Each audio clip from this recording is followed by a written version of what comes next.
Welcome back, guys. We're on part 9 where we're going to do the materials. If you've made it this far, there's no need for an intro. We'll go ahead and just jump right into it. Before we start, we want to make sure that in our preferences and our add-ons we have Node Wrangler enabled. And also when we're picking colors, you'll notice that on my screen I've got this square box that looks a lot like Photoshop. So you can change that if you want to in the interface down here on color picker type.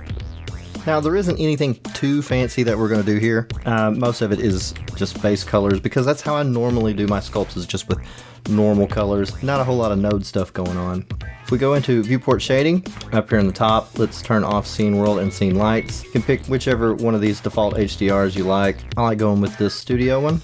And the hardest material to make is actually the hair, which we've already done. If you didn't do the hair material, it's 2 videos back in part 7 where we actually modeled the hair with curves. So if this is the material you're looking for, go back and refer to that video. But for now, let's just fill in some of these base colors. We'll kind of go rapid fire on these. So down here, if you've got your timeline pulled up, which is what usually is up by default, let's put it on shader editor and let's just start putting in colors. And if it helps, we can take her out of pose mode in order to see things better by going to the object data properties with the rig select and clicking rest position. So let's select her belt thing down here. We'll click down here in the material properties and click new, and then we can select our base color. And let's choose a brown, kind of a leatherish color, and we can name it by clicking here. We'll just name this one belt. And then let's get her pants, which is kind of a really dark brown color. We'll bring it down to about right there. We'll name it pants. Her shirt is blue, so we'll make this one blue. And her boots are a little bit richer brown than her belt. So we'll choose a brown and then we'll go more into the red zone. Her boot cuffs are more of a desaturated brown. So we'll go over here between the red and the yellow. We'll choose a brown, and then we'll come over more towards the white and the gray. Tips of her boots are a metallic color. So we'll go and just pick a gray. We'll make her satchel. We'll just use the same boot color on her satchel. So instead of clicking new, we can click on this drop down here, and we can select a material we've already made. Let's do her cloak. We'll make it kind of like her pants. A dark brown, but we'll lighten it up just a little bit. And then for her hood, we'll choose that same color. Let's get her sleeves. We'll go over in the yellows here, kind of the yellowish reddish. It's starting to be brown, and we'll come over just a little bit, kind of make this off yellow looking color. Her cuffs here, we'll make that the same blue as the shirt. Her medallion with the Triforce. We'll make a new one, and we'll just call this one gold. And we'll make this kind of a orangey yellow color. And let's get this band here and we'll make it gold as well. Pattern harness thing on her chest, we'll make it gold. And this little thing hanging off her side, we'll make it gold too. Let's choose the base mesh. We'll name this one skin. Let's try to get a skin color. We'll go right between red and yellow. Right in the orange a little bit and get really light on it, somewhere around in there. And you can see this also changed this part of the boot. Press slash on that, you see that this is all one mesh here. We were going to use this part of the foot of the base mesh as the boot. So in order to change the color of this part of the mesh, we have to tab into edit mode, turn on X-ray, and select these bottom parts here. And then if we click on this plus button over here, it adds a new material slot. And let's select our boots, and then where it says assign, whatever you have selected, this will assign that material to those faces. So if we isolate this by pressing slash, you can see that just on the faces that we selected, that material was applied to it. You see, that's going to help us solve things like this part here is supposed to be white, the same white as her sleeves. Tab in edit mode, we select these faces, add a new material slot, select the sleeve, and hit assign. That all becomes white. And that's going to be the same thing for the top part of her shirt up here.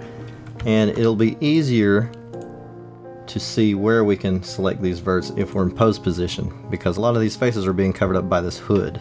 So with it in pose mode, let's select this whole top shirt part, go into edit mode.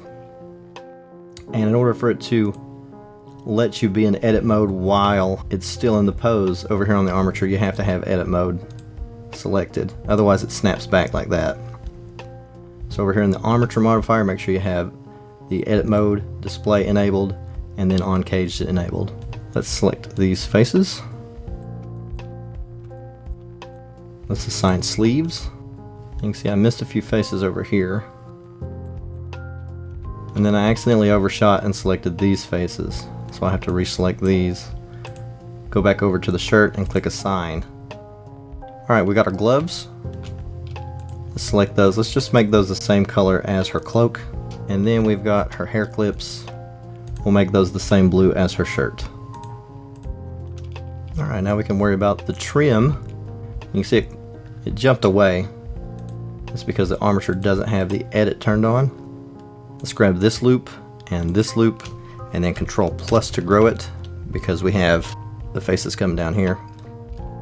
And then over here in the materials, let's add a new material, slot. And then let's come down here and select gold and then hit assign. And you want to do the same thing over here. Select the gold, hit assign. And then let's do the same thing on the sleeves.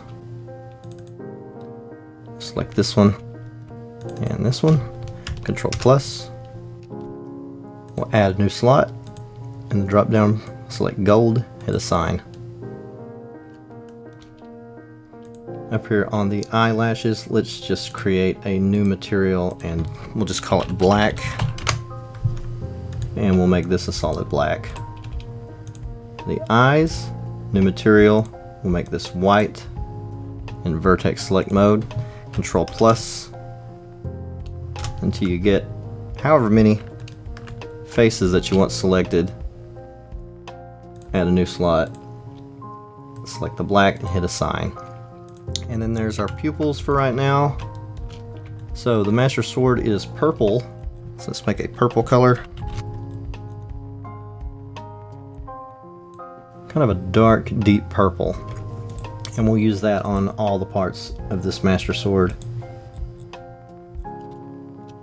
And the little gem is gold, and then the wrapping is green. We'll put that on both parts of it.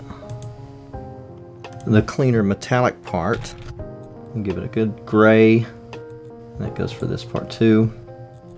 And then for the burnt out part of the sword, we'll just put black for right now. So there's all of our base colors, and we use some of them multiple times. So if we come over and say we edit the gold material on anything, it's going to change it for everything that we put it on. If for some reason we want to use this gold material and make it different from the others, we'll click this little button right here. It says new material, add new material, and what that does is it copies the material that we have into a new one. So if we click this, you can see that gold becomes gold.001, and when we change the color, it doesn't change anything else. But we want this to stay gold. And to make this look more gold, we're going to come down here to some of these other options here. We can turn the metallic up, and we can also mess with the roughness down here. By default it's at 0.5, but if we bring it up, it's kind of a flat metallic, and if we pull the roughness down, it's super reflective. But we're going to keep it at around 0.4, 0.5, somewhere around there. And you see that changed it around all the trim too. Now for things like clothing, let's click on the shirt to look into the material. On things like clothing, like this shirt has 2 materials assigned to it, or 3 materials assigned to it. It's got the gold, the sleeves, and the shirt. To edit the blue, you'll have to click on the shirt. So things like clothes, I like to turn the roughness up a bit, and I like to have the sheen all the way up. So having the sheen up is kind of make the edges look a bit softer. So for things like clothing, you're going to have your sheen up. And then things like her belt down here, it's leather, so I'm actually going to bring the roughness down a little bit to make it a little bit shinier. And I'll probably pump the sheen up a little bit. You see how, like around the edge here, it catches more light. Just a bit more. her pants. We're gonna bring the roughness up, bring the sheen up. So yeah, you get the idea. Your roughness controls the reflectiveness, how much light is gonna get caught and reflect off. The more roughness it has, the flatter it looks. The less roughness it has, the shinier it looks. It almost looks wet. So on the sword, we'll crank the metallic up, and we'll bring the roughness down. Makes it look really clean though. Let's bring the roughness up some. And then for this burnt out piece here, probably want the roughness up pretty good amount. Tips of the boots, let's bring the roughness down. We'll bring the metallic up. A lot of it's just moving sliders around. So for the skin material, let's select the skin up here, and let's pull up our material editor. What I tend to do is add an ambient occlusion node. So that's Shift A, search, and it's usually the top one, ambient occlusion. And then I'll add a color ramp, and we'll plug the color into factor, and then the color into base color. But the thing is you move the sliders around, you'll notice nothing really happens, and that's because the material preview runs on Eevee. So if we go over here to our render properties, and with Eevee selected, we can turn on ambient occlusion. So now you can see we can control the shadows. This also lets us control the color of the shadows. So the left slider, anything on the left is going to control the shadows. Things on the right are going to control the highlights. So if we drag this red over to the right, you can see that's how we're going to control colors. So on the left, let's select our darkest shadow color. I like to go with like kind of a bluish purple, get really dark in there. For the color on the right, I like to pick the lightest color that her skin's gonna be. So we'll come up to here, kind of a pinkish color. And then we can add new stops by clicking on this plus button. Or if you want to, you can just hold down Control and then click somewhere in there and it will add another stop. But we'll bring this one pretty close up here. And we'll pick more of a skin color. And we'll crunch it right up in there. Now your colors are going to be completely dependent on how the light's hitting. So you can always change around to different HDRIs. The lighting is going to affect how your colors look. So I'm switching over to the forced one. If you want to add more variance to this gradient down here, you can always add more handles and change the colors. And it's going to change the way this ends up looking.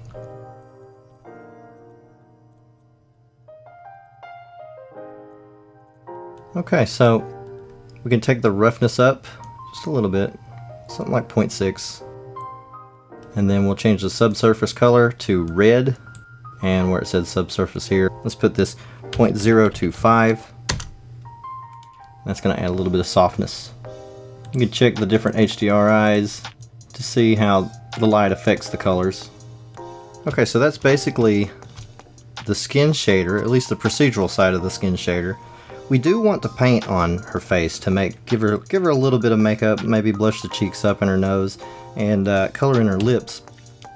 So, in the shader editor down here, let's pull this over, hit Shift A, click search, and type in image, and we're going to add an image texture. We'll click new, and we'll type in skin, and then down here for the resolution, we're going to go with something not too large. We can type in ×2, and that'll make it 2048 by ×2, 2048. That's 2K.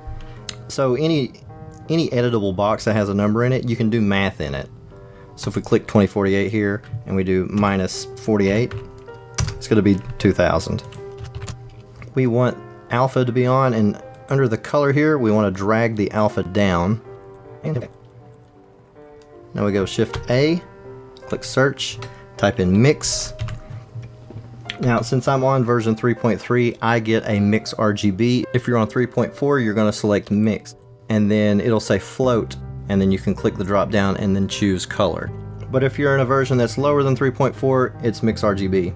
We're going to drag this mix down here, And then we're going to go alpha into factor, and we're going to go color into the slot 2. And with that we can select the face and we can tab into texture paint mode. But if you go and select a color and try to texture paint, it won't let you because there's no UVs. So we have to select our head, go into edit mode, and let's hit / to isolate this. Right now I just want to unwrap the head. So let's select this loop right here on the neck. We'll hit U and then mark seam. Let's grab this loop that goes around the chin, and then this one goes around the ear. Bring it back over to here. And that's going to go all the way around the head, and let's just connect it up. We'll mark a seam there, and then let's just connect this down to here. Let's also connect it from here to here. Hit U, mark seam, and then in here in the mouth, let's select this loop right here. U, mark seam, and we're really only texture painting on the head. So the rest of the body, actually, it doesn't matter if we mark anything down there. Down here in the UV editor, let's pull this up. Let's hit A, U, unwrap. This mess right here is going to be the entire body, which we're not that worried about. So let's scale it down. We'll shove this in the corner. This is the back of the head. We're also not really worried about it. Let's bring it to the bottom. This is our face. We are worried about the face. Let's put it in the middle and we'll scale it up. Let's tab back out. We can switch this back to the shader editor, and we can take off isolation. Let's go into texture paint mode. Now when we try to paint, it'll paint on it. Make sure you have X mirroring turned on. If it's a little laggy, come over here in your render properties, come down to simplify, and if you open this up, check simplify, you can take your max subdivision to whatever you'd like. So I'm going to take mine down to 1, and that should make painting a little bit less taxing. Okay, now you don't need a tablet to do this. I do use a tablet, but like I said, you don't need one. If you want to see information about the tools that you're using, you can click on tool over here in the N menu. You can press N to pop that out if you don't have it popped out. And this gives you the different things that you're painting on up here in your texture slots. We could paint on the boots or the skin, but we're gonna paint on the skin. Choose your color. You got your brush settings down here, stuff like your stroke and stuff, but all that is also up here. So for the fall off, I'm going to choose this one, which should be a soft fall off. Now you can click down here and go to image editor, and where it says view down here, you can click paint in the drop down, and you can also paint directly onto it from down here. You can see what I painted down there shows up there. Painting down here is way less taxing on the system, so if for some reason you're trying to edit something up here and it's bogging down a lot, it happens a lot with the soften, and sometimes with the smear brush. You can do your soften and your smears down here. The only problem is you don't have X symmetry down here. Okay, let's get to painting on the face. I'm going to choose a pinkish color, something like that. I'm going to take my strength down, and let's layer on some rosiness on our cheeks, and then a little bit on the tip of her nose. Now this is projected from view, so you can't see inside of her nose from this view. So if you come down here, you can see it actually didn't paint around her nostril here and around right there. So we can take the smear brush and we can kind of just smear anything that we didn't get into those spots. If you got a harsh line or something, you can switch over to the other brushes that we have. We've got soften, and it's a little laggy. Most of the time it's usually laggy for me, and I'll come down here to do my soften most of the time down here in the image editor. Like right here, you can see I've got a gap right there, so I can use the smear to kind of pull it around, bring it into the nostrils, and then soften it to kind of erase any of the hard edges that we may have created. Now if it looks like it's a little too harsh, like you can see the transition isn't all that great through here, we can switch over to our draw brush, and then up here where it says mix, we can come down to erase alpha.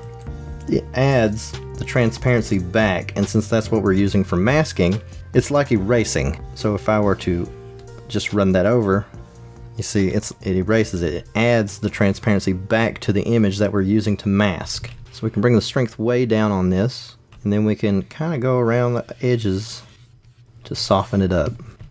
Same thing around the nose. I actually want to add a little bit to the chin.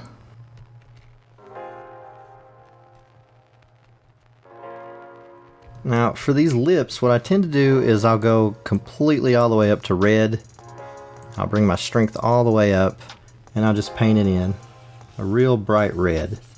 Mostly that way I can see what I'm doing and where my edges are. And I'll come back in and I'll soften this up in a second. Get my edges in there. And switch over to erase alpha. Let's change our fall off. Something a little bit sharper. That way we can define the edges. We come down here, we can see that there's some faces that didn't get painted all the way. So we can always use the smear brush to pull that past the faces.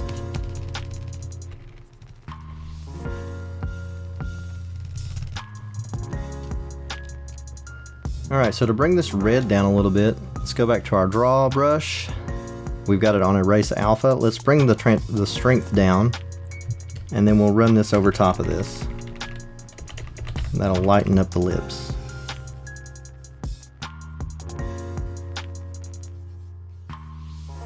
Once you've got it as light as you want it, we can soften these edges up a little bit. I'm actually going to smear this out some. Now let's soften the edges.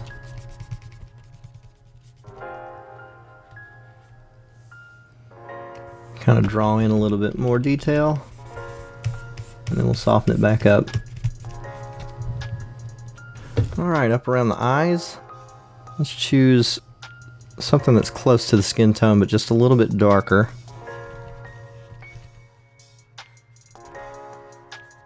And then let's soften it up. And we can get a little bit of this ear on the inside. Go to our draw. Let's get some red.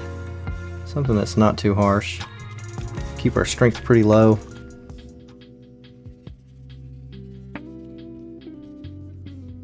And then we'll use a little bit of the soften to kind of blend it in a little bit.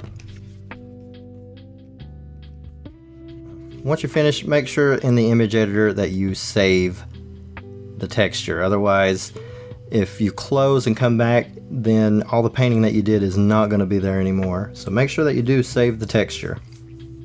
Okay, so for the cloak, we're going to do the same thing. Take the cloak, I'm going to Shift A, we're going to make an image texture. We're going to call this cloak, and we're going to keep it the same size. Everything else should be the same. Now we want it to keep the same color and the same attributes, so let's go Shift A and we'll search for mix again. For color 1, let's just sample what we already have, and then we'll put the color into color 2, put the alpha into factor, and then the color into color. Now same thing as before, we'll have to unwrap this, so let's go into edit mode, and since this is just a plane, if we hit A and then just hit U and unwrap, it should be able to unwrap it since there isn't any holes and it doesn't loop around on itself. Go into the UV editor. Let's rotate it. There we go. Let's scale it down because I also want to put this hood in there too. Let's go into edit mode on the hood. We'll select this loop here, and we'll mark a seam in here, and then let's select this loop. We'll mark a seam there too. Shift click this other piece here, both parts of the hood and the cloak. We'll tab into edit mode. Now let's unwrap both of them. I know these aren't the prettiest UVs, but all I'm worried about is getting something that I can paint on. Okay, I'd like to paint on this cloak, but because of this fold, it's gonna cause some problems with the projected paint view. So what we can do is down here in our shape keys, we can add a shape key. That's going to be our basis, and then add another shape key. We'll bring the value all the way up to 1. Now, when we go into sculpt mode, I can bring this up, smooth all this out.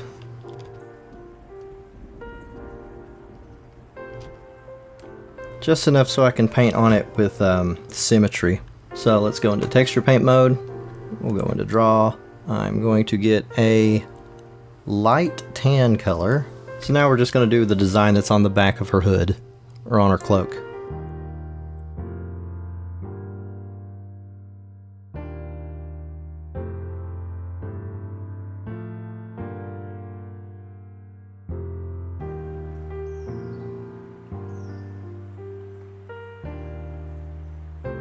Now over here on the slider, when we pull this back, it's going to go back to its original shape. Let's tab out into object mode.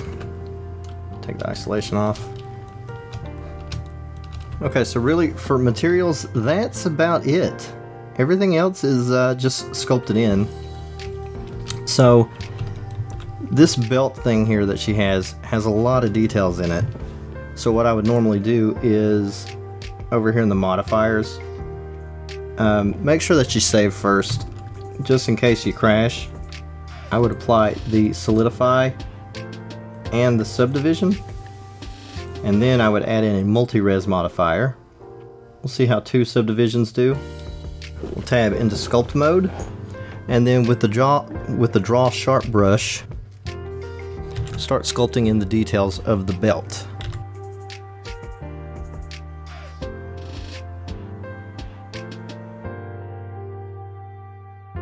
And now when we go back into material preview, we've got our design that's on our little leather belt thing here. And she's kind of got the same thing going on the stomach part of this shirt. Let's apply the subdivision. Let's add a multi-res. And let's get back into rest position. So tab into sculpt mode. And we kind of have a problem because solidify won't show up when you're in sculpt mode. So what we can do, let's go into sculpt mode here. Let's get our draw sharp. And we'll make it kind of small. I'm going to go up here in the band and make a line, and then down here, and I'm going to make another line. And then I'm going to hit slash to isolate just this part. And because of those lines, I know where I have to actually sculpt to.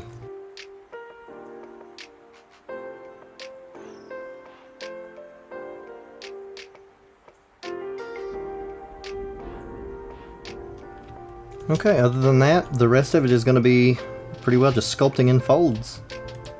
So the way I like to do folds is with the draw sharp. I will hold down Control to pull some of it out, and then I'll go next to it to push in without Control held, and then I'll go on the other side of it and pull out. Kind of like that. That's how I usually make folds. And then I'll hold down Shift and I'll smooth the edges out. But that's basically the workflow on folds. So let's take a little bit of time. We'll make some folds.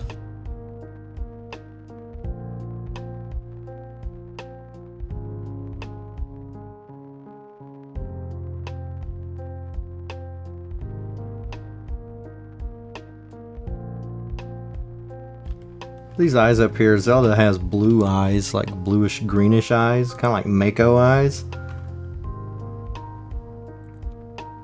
We can go into face select mode.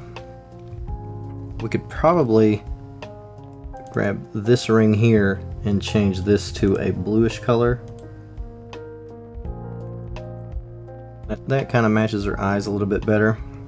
This is usually as far as I would go with a sculpt like this, but if you want to add certain kinds of like better textures or something in it, I know I've been avoiding getting you to download any add-ons at all, like we've been using everything that's in Blender, but if there is one add-on that I think would be really helpful to download, it would be BlenderKit. So you go to blenderkit.com, and then up here at the top right it would say download BlenderKit, and then you would click on this, you would download it. It would show up as a zip file, and then to install it you would go to edit, preferences, and then to add-ons, and then you'd click install. Wherever you saved it at, you would open it up and then install it, and then you would come in here and check the box to turn it on, and then it would install this bar at the top here, and it's also on the right over here. So let's say we wanted to find a leather texture. You come over here and click on the texture box, type in leather, and then once it finds some leather materials, all you have to do is just click and drag it onto whatever you want to add this texture to. I'm going to add it to this leather band around her waist, and then give it a second. It'll download it, and it will go ahead and apply it to whatever it is. And you see, now that it's on here, it looks a little weird, but we can go down here to the shader editor with this selected, and we can see all of the nodes that are associated with this texture. And in order to make this not look so huge, say we could come down here to the scale, select all three of these, and then pull it to the right and bring it up.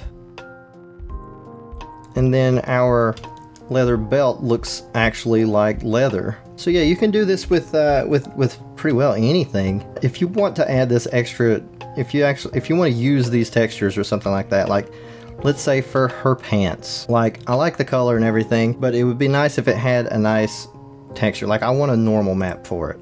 So what I would do is usually I would add a UV sphere and kind of get it out of the way a little bit, and then I would search for fabric, and then I'd look for a fabric that's got a texture to it, like this basic fabric here. I want to drag it over to my sphere, and now with the sphere selected and the new fabric texture, I'm going to zoom out here.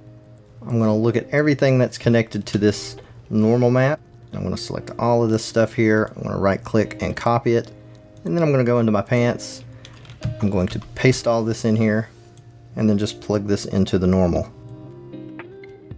Now if it doesn't show up, you're noticing that it isn't showing up in your normals here, then that's because we need to unwrap it. Tab into edit mode, and let's unwrap this. I'm going to put a seam here, and I'm going to put two down here on the leg holes, and then I'm going to put one running up this side. For things like pants, I like to put the seams where you would normally see seams. Then we'll go unwrap it. Now when we view it in object mode, you can see this texture on it, but it's actually it's not a color texture or anything. It's the normal map. So it's telling the light how to bounce off of this object. Now we can come down here, we can click and drag down to select all of these, and then scale it up. And now you see that that fabric has that texture on it. So just by using the normal map off of this fabric material, we're able to make our pants look a little bit more realistic. And we can do the same thing with the other parts of the clothes if you want to. But let's look for some gold. I like this damaged gold material. I'm going to drag that over to my sphere. That looks pretty cool. So I'm actually just going to change this over to the damaged gold. It'll show up over here in the materials. Gold damaged. But you can see that it's a little too blurry looking.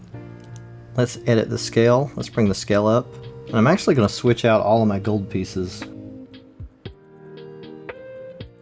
You can see how different everything's already looking. And really, we can put that damaged gold on the sword. Let's just change the metal material out with the gold, damaged gold. And then we'll click the new material button, and we'll just change the color over to a silverish color. We'll also apply it to this. And while we're at it, we might as well make this damaged too.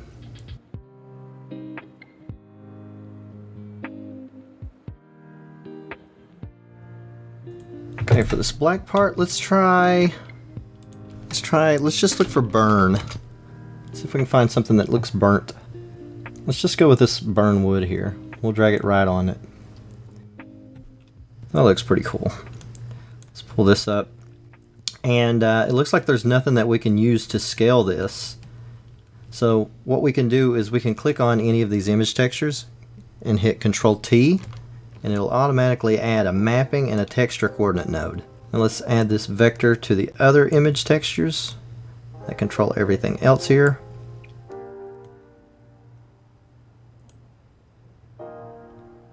Okay, now we should be able to scale these.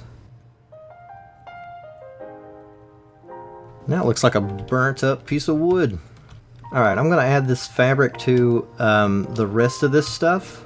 Now, as you add these textures in, these PBRs, your system may start bogging down, which is usually why I like to stick with just regular base colors and then just sculpt in folds and stuff like that, because it tends to be a whole lot easier on me.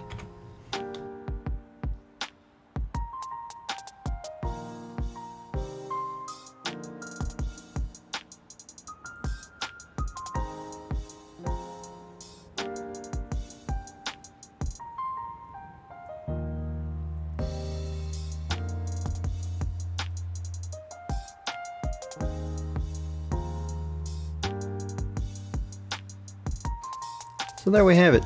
That's both ways that you can texture. I usually lean towards the first way, using the base colors with a little bit of painting on for the face and stuff, because it's a whole lot easier on the system. And I mean, most of the time when I'm doing sculpts zoomed out about this far, where you can see the whole body, and you really can't see all the details and all those textures when you're this far away anyways. Yeah, I usually stick with the flat colors, but if you want to, you can use BlendKit, and you can use the free textures in there if you know, if you're going to get close-up shots of, you know, stuff like this. Oh, I almost forgot, the eyes. Those eyes are just dark and black. I do use BlendKit for the eyes. So I'll search for an eye texture. Like this is the one that I usually go with, but in order for it to work, you have to have no textures on your eyes, and you also have to have your eyes have to be pointing straight up. So let's go into side view. We'll rotate it by 90, that way it's pointing up. And if you remember, when we actually placed the eyes, we angled them a little bit, so let's try to straighten them up best we can, and then we can drop the eye texture on like that. Go back into edit mode. We'll rotate them back down, R minus 90 to get them pointed forward again. Oh yeah, that is right. We've also got to angle them again.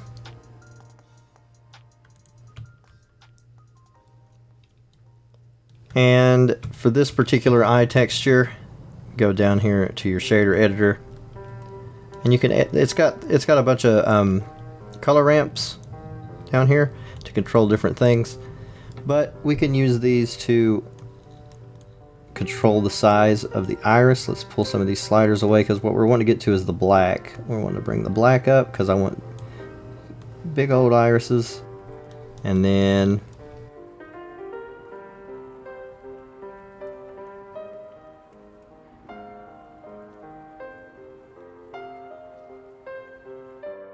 yeah, just mess with the sliders.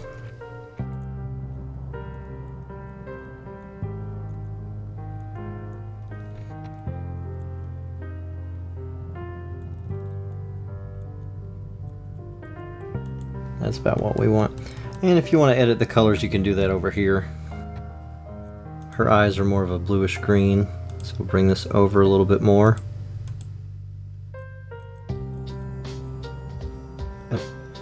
But yeah, if you don't have to know everything about nodes and stuff in order to be able to, you know, make a decent looking model. It's like I said, it's mostly, I like to use base colors unless it's something specific like the eyes, or, you know, if I want to have this damaged metal look, I would probably go in and get that. But for the clothes, I usually don't bother with adding in normals to get these reflections that make it look like fabric, because like I said, most of the time I'm taking pictures out here, or I'm taking renders that are out here, and you can't even see that. So that's about it. I hope that wasn't too much. Next we're going to be setting up our lights and our camera, and we're going to make a background, and we're also going to animate the camera. That way it'll do a nice little spin around so you can make a showcase turn around of your character. Thanks for watching. I'll see you in the next one, and alright, bye.